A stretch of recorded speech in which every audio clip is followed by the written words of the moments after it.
Okay, why do I need to forgive my father in this journey of dealing with your father wound, becoming the man that you want to be? Why do I need to forgive him? Let's say he was a horrible man.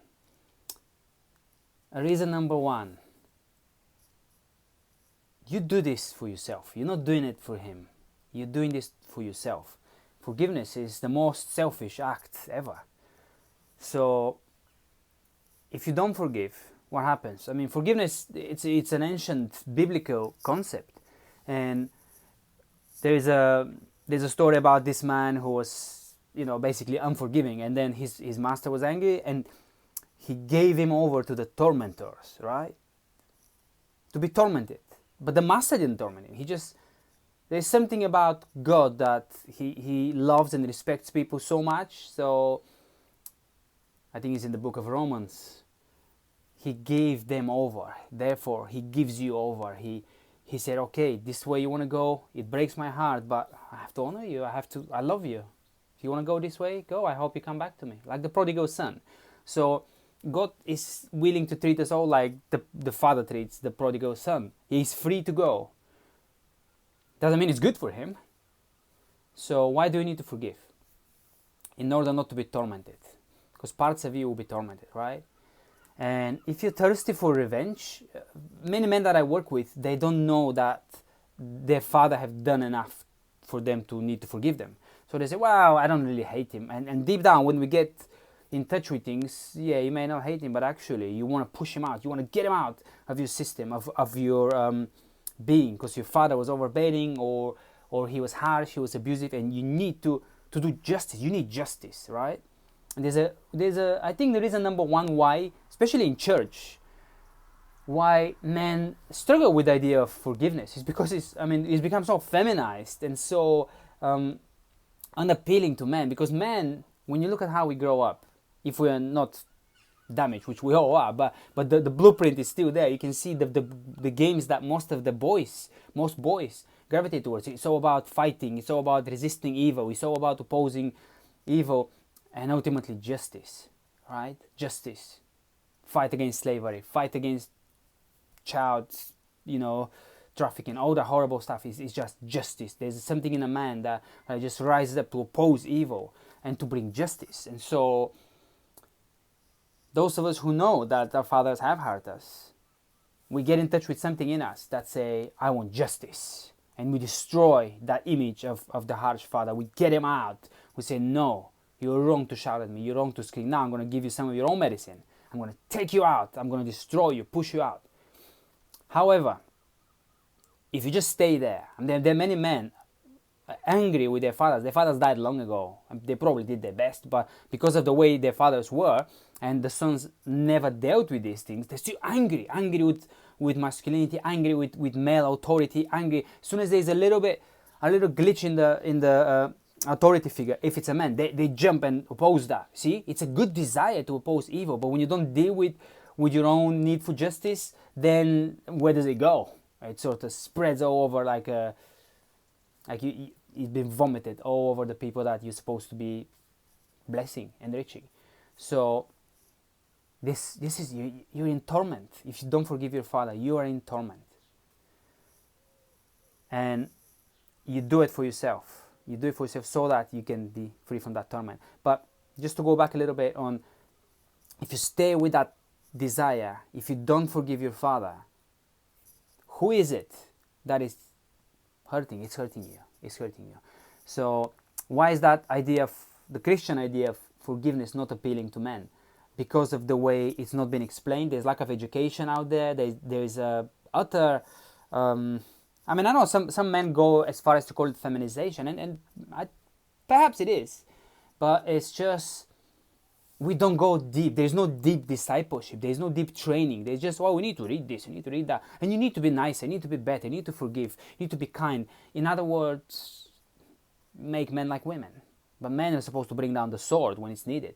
When you look at the men of this country that I'm now calling my home, I'm sitting here on a blessing, on a land that's full of blessing, because men at certain points in history had to rise up and lift the sword against tyranny, against things that were not good, against an order that was not blessed that someone else was trying to impose on them. And so, yeah, I mean, you don't want you don't want this man to be nice. You don't want this man to be pacifist. But that's different. It's totally different from forgiveness. So that's why, because of the church, because we live in an age of peace when man as a sword bearer is seen only as dangerous things. Because we're not in war. There's no immediate enemy here trying to kill us. If there was, very often, very quickly, the people who talk about toxic masculinity will say, we need some of that, whatever we call toxic. I'm not saying it's not toxic. The bad side of masculinity can be toxic. The bad side of everything is toxic. But because we lived in an age of peace and plenty, then we can toy with ideas. Well, we just need to be kind. We need to turn the other cheek. They don't know that turning the other cheek is about not taking revenge. And a vengeful person, all he needs the most is to forgive. So if you're a vengeful person, if you carry a grudge against people, you probably have a huge issue with your father. And you may even say, no, it's with my mom I have an issue. Yeah, but that's a father want. The father want is first, the mother want is second. Do not blame the woman. Because the father, if you had a strong father, he would have rescued you.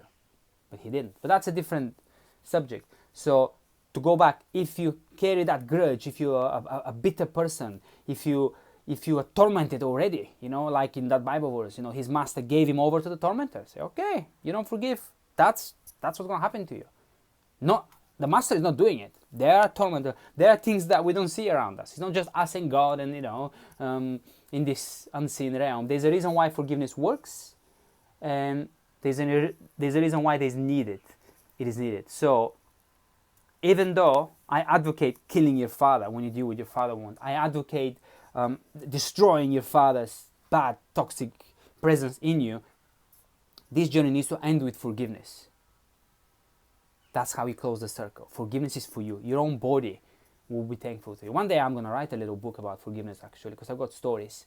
But there was a story, not from a man's life, interestingly enough, but many years ago, me and my wife were seeing a lady who was our neighbor, and she was tormented. She was huge, mental health issues, and whatever people call it mental health, it's just a blank label on the top to think that we know what it is, but it's a lot more complex, and it's so different. We're so individual. So I'm even I don't want to use these modern terms because you think that I know that I think that what this is not.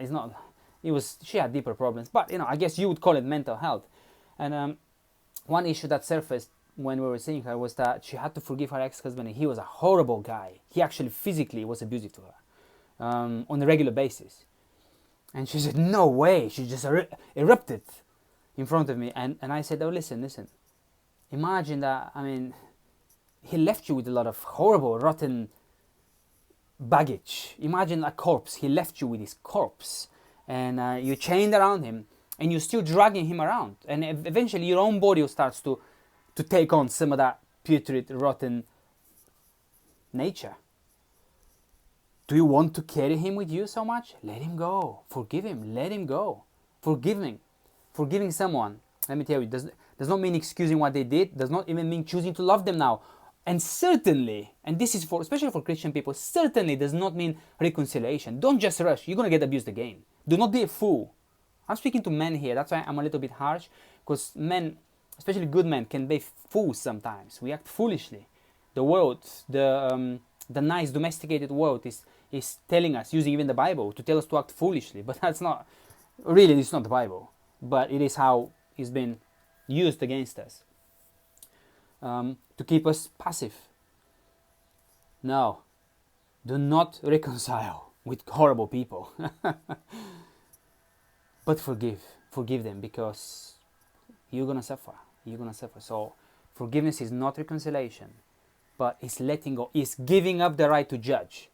So when you walk around with your father's baggage and he's not fair, he was a horrible guy, that was wrong, and now you erupt against issues, especially social issues. And nowadays it doesn't cost you anything to erupt. It's not like before, when if you confront people, you had to be prepared to pay a price, and maybe even in a violent way. But now all you need to do is just open your computer or your phone, and you're safe, and you can use them as an outlet.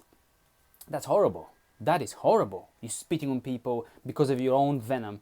No, no. Forgive, and that venom will go away. Keep forgiving. Forgiveness is a choice.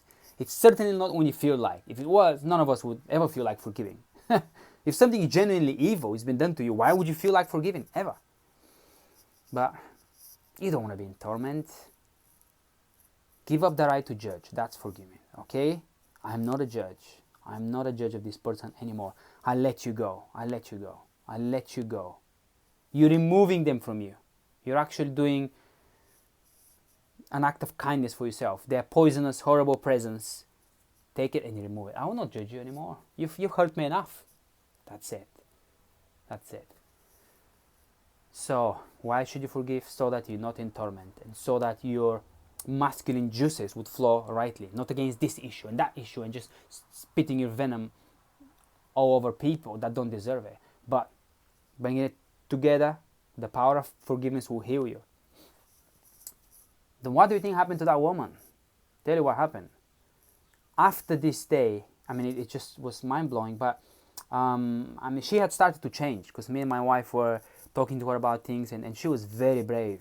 Emotional choices, spiritual choices that she made were so brave, and she started to change. She started to look even different. There was calm, there was peace, there was beauty that started to radiate from within, and it was a mess when we first met her.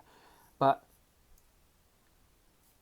that day, after I talked to her about the dead body and leaving it in the grave and not carrying it, before that she had some issues, and she said that the doctor had diagnosed some tumors in her spine and cancerous growth, and her legs were swollen. She was a slim woman, but her legs, especially from the knee below, were swollen.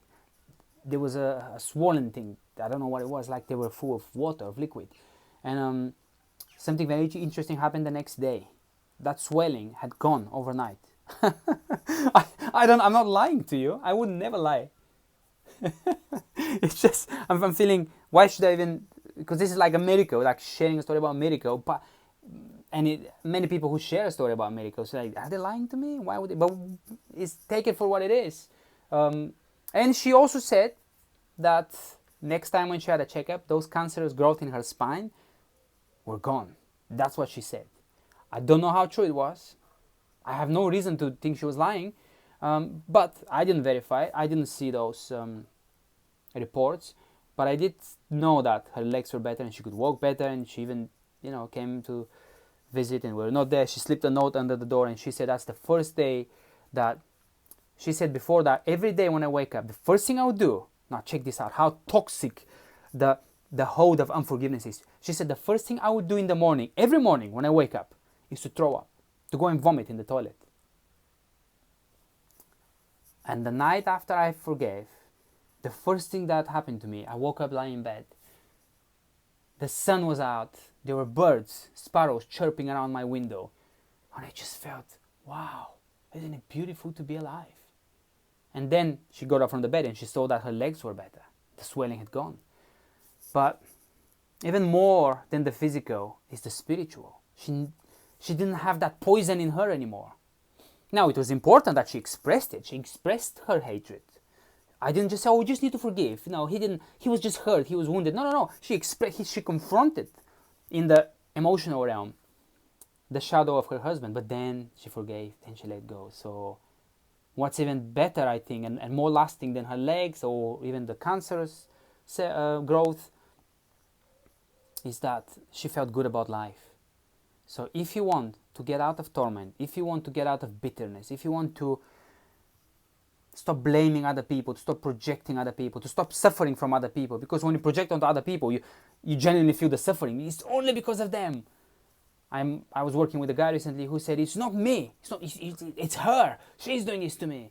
And I'm like, yeah, but if it's not in you, she wouldn't be triggering that. The stuff that we project on other people, we have them in us. So if you want to be free from your own toxic, putrid energy that sometimes surfaces, you need to consider forgiveness. Fully emotional choice to forgive. Emotional experience, rather. Express your hatred, punish that person in emotionally push them out, but then make the choice to forgive. Then make the choice to let go. Then make the choice to weep and to say, I'm no longer going to be your judge. I let you go. Do it. It will change your life.